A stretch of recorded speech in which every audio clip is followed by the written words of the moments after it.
With a big job ahead, this is the second time councillors have sat down for a special budget meeting. They're getting into the nitty-gritty of what to cut to save money, so they can avoid a projected $51 million funding gap for next year. Decisions made in council today won't come into effect right away. They're an indication for administration as to what should be included in the draft budget, which will be presented to council in November.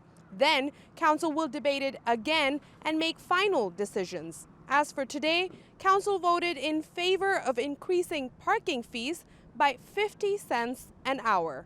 I'm concerned to know that we haven't changed those rates in well over a decade. The revenue collected from parking fees is split equally between the Streetscape Reserve and general revenue. Council also voted in favor of increasing the convenience charge when you pay for parking through the mobile app.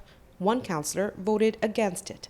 It appears to be low-hanging fruit that the administration picked simply to find a dollar amount without enough engagement for the user groups and studies and conversations with the bids for the impact of COVID and the turnover of parking that we're seeing and the struggles that exist within those areas. North Saskatoon Business Association made several recommendations to council to reduce spending.